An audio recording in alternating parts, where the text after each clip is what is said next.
bakal ngajak kalian ke Toko Kelontong. Sebelum menuju ke Toko Kelontongnya, kami perkenalkan dulu ya. Perkenalkan, nama saya Nia Ananda Rahmawati dengan NIM 054. Perkenalkan, nama saya Rina Miskasari dari NIM 028. Perkenalkan, saya Laras Fitarajata dengan NIM 068. Jadi jangan sesuai dulu ya. Yuk kita langsung menuju ke Toko Kelontong.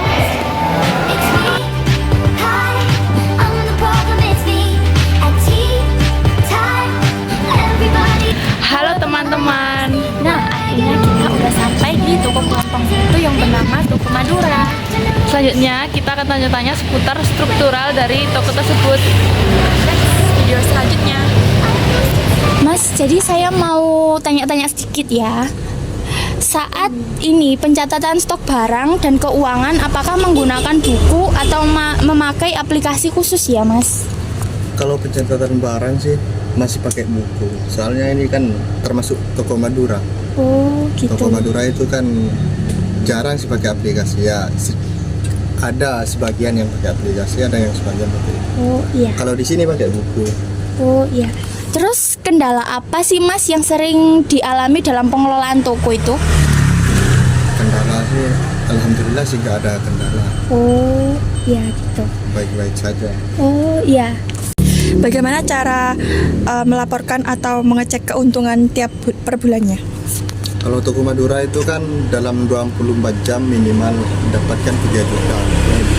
3 sampai 5. Terus dari masing-masing 100% itu kan ambil 100% itu kan ngambil keuntungan 100%. Jadi misalkan dapat uang 1 juta kan 100.000. Misalkan 2 juta kan 200. Nah, misalkan 5 berarti 500 kan ya. Itu 500 dalam 10% itu buat kita disimpan. Yang lainnya belanjain balik buat toko. Terus per bulan itu misalkan keuntungan yang keuntungan itu dicek kan, ketahuan itu. Bisa dilihat. Oke, untuk selanjutnya di mana biasanya stok barang toko yang didapat? Kalau stok barang sih nggak tentu, kadang di agen toko selamat, tapi misalkan nggak ada sih cari ke yang lain. Tapi kebanyakan di agen. Terus bagaimana cara mengatur hubungan dengan pelanggan dan supplier? Kalau mengatur hubungan sama pelanggan sih tergantung dari pembelinya sih. Kalau pembelinya sih agak sopan ya ini juga bisa. Tapi kalau pembelinya sih agak gimana ya, agak bikin ribet kayak gitu kan, kita yang mau yang mau nangkepin pelanggan itu juga agak males. Semua itu tergantung dari pelanggan. Halo teman-teman. Oke, jadi setelah kita tanya-tanya ke penjual Toko Kelontong Madura tadi, kedua teman saya akan menjelaskan struktural dari penjualan Kelontong Madura. Nah, jadi Kita akan menjelaskan tentang struktural penjualan Toko Kelontong Madura. nah, jadi yang pertama supplier atau distributor, yaitu dari grosir, agen atau pabrik. Nah, barang berasal dari grosir yaitu lebih murah karena bisa keuntungannya itu lebih banyak dari grosir itu tadi tersebut, soalnya produknya itu lebih murah ketimbang beli bijian atau tidak dari grosir. Nah, yang kedua itu adalah pemilik toko membeli barang dan menentukan harga. Nah, jadi pemilik membeli barang dari grosir dan menentukan harga jualnya. Nah, karena harganya yang sangat murah, jadinya pemilik toko tertarik dengan barang tersebut. Nah, yang ketiga yaitu pengelolaan staf dan mengatur stok dan display barang, yaitu mengatur stok barang menata dan serta memastikan barang siap dijual, yaitu seperti penjual toko ini melihat barangnya tersebut apakah udah lengkap atau masih kurang. Kalau masih kurang bisa di stok lagi, dan kalau udah siap berarti siap dijual untuk langsung ke konsumen. Nah, selanjutnya yang dari kamu, Selanjutnya ada catatan keuangan, yaitu pencatatan harian atau akuntansi.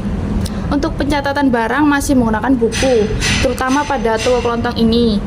Mungkin ada sebagian toko yang menggunakan Excel, tapi pada toko ini masih menggunakan buku atau secara manual.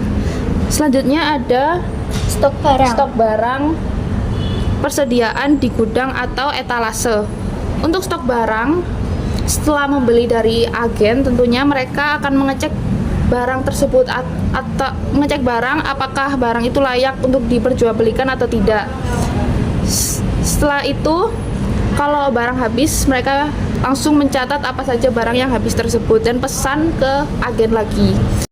Nah, jadi yang ketiga ini yaitu kasir atau penjualan yang melayani transaksi, yaitu seperti petugasnya melayani yang mengatur pembeli membayar ke pemilik kasirnya itu tadi. Jadinya tugasnya itu seperti pemilik tokonya itu menerima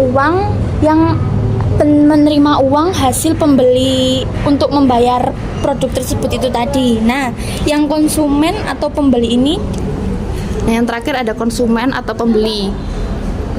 Untuk konsumen atau pembeli itu, penjual mengatur hubungan, yaitu kalau pembelinya sopan, penjual akan merasa dihargai. Lalu kalau pembelinya ribet atau kurang sopan itu, penjual akan merasa tidak dihargai. Dan kesimpulan dari struktural penjualan toko kelontong Madura ini adalah toko kelontong jalan kerjanya simple. Barang dari grosir dibeli pemilik toko, lalu diatur sama toko kelontong, akhirnya dijual sampai ke pembeli. cukup hari ini vlog kita. Jangan lupa like, komen, dan subscribe. See you. Thank you guys. Sehat-sehat kalian dan jaga diri kalian, dan ingat guys, kalian sudah melalui banyak rasa sakit, kalian kuat, kalian bisa lalui lebih banyak rasa sakit itu. Karena sekali lagi guys, gue bilang ke kalian guys, Tuhan gak akan memberikan cobaan yang tidak disanggupi oleh hambanya guys. Semua yang kalian lalui itu guys sudah sejalan Tuhan, dan Tuhan tahu kalian bisa melalui itu ya. Kalian kuat guys, thank you. Brando Winda, signing out.